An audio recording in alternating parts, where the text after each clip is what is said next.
Hey guys, it's Jackie here to give you a quick update on how my experience is coming off my antidepressant, escitalopram, aka Lexapro. I'm gonna give a super quick summary for those of you guys that have not seen my other videos.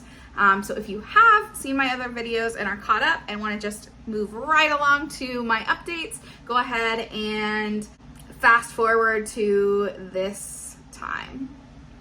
But if you are here without much context, let's dive into a quick summary. I wanted to make this video for a while, but it's just, coming off antidepressants is not always easy. So I am almost 3 weeks. I'm a few days away from 3 weeks since the day I started tapering off the medication. I have plenty of videos if this is the first one that you're seeing. So I made a video talking about 3 days into starting to taper off, and then videos of my experience during while I was taking the medication. But just to give a super quick summary, almost 5 years ago, I started taking Celexa.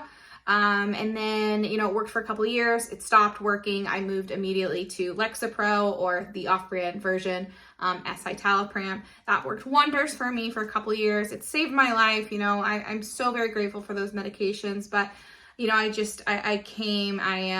ready to come off, and I have a video talking about why I'm ready to come off. Everyone's journey is different, but anyway, on to why we're here today, talking about my experience so far. So, again, I'm a few days away from 3 weeks since the day I went to my doctor and he said I could start tapering. I ended up starting to taper that day of the appointment. I was on 10 milligrams. He told me to drop it down to 5 milligrams and do that for a handful of days, and then I could stop then. But if it was still difficult, I could go cut those in half and do 2.5 milligrams for a few days, which is what I ended up doing. Someone actually commented on one of my videos and said that was going to be too quick of a taper. And, I wish I saw that beforehand, because I think it was too quick of a taper being on the medications for 5 years. I think for me, I think I should have taken it a little slower, which leads me to how the experience has been. So right now, feeling a whole lot better than I was feeling. And that's why I actually have the strength the capacity to make this video. It was day 4 and 5 that were probably some of the worst days for me, and when it really took a turn. So day 4, I felt like my brain had been dropped into a fryer of bubbling hot oil. And it's not a headache. It's kind of hard to explain for somebody that's never experienced it, but my head didn't hurt, but it felt like my brain was on fire, or bubbling in oil, or being stung by a bunch of bees.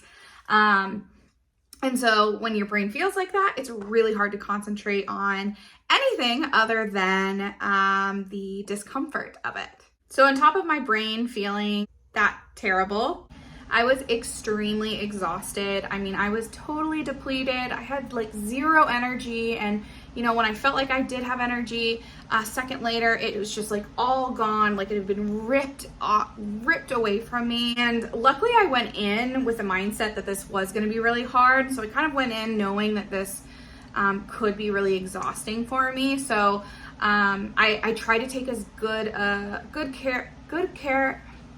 I tried to take really good care of myself and giving myself the rest that I needed, which was a lot. I took a lot of naps. I tried to go to bed early. It didn't really work really well, but I tried to get as much downtime, horizontal, and low stress activities in that I could. I didn't have much social energy to give. I really didn't have any energy to give at all. I still don't have a whole lot, but I do have more now. Also, the doctor said that I could feel like I had the flu or experience vertigo. I didn't experience vertigo, but I did, I think, maybe a week or so into tapering. I felt like I had a cold coming, so I started to get a headache and felt a lot of sinus pressure in my face. Just a lot of pressure in my face, and just felt run down. So the fatigue was pretty consistent. and I'm getting more energy day to day. And you know, almost 3 weeks in from the start of my tapering, I do feel pretty dang good that this was the right decision. So hopefully things keep getting better. I'll keep you guys up to date with any changes. Also, side note, you probably see the chaos, the mess that's behind me. I actually started a resale business, which is like so big. It's like my teenage dreams have come true. It's very small, but I am so excited. I've always loved fashion. I've always, you know, loved and cared for the earth, and really been passionate about affordable fashion. So a quick little plug on that. Happy to share more info. I'm in the very early stages, but just so excited about it. So yeah, anyway, moving on. Hope you enjoyed this video, and thank you so much for tuning in. I hope you treat yourself well. You deserve to rest. You deserve to give yourself what you need. It may look very different than what other people are giving themselves. So be kind to yourself, give yourself grace. Have a great rest of your day. Thanks.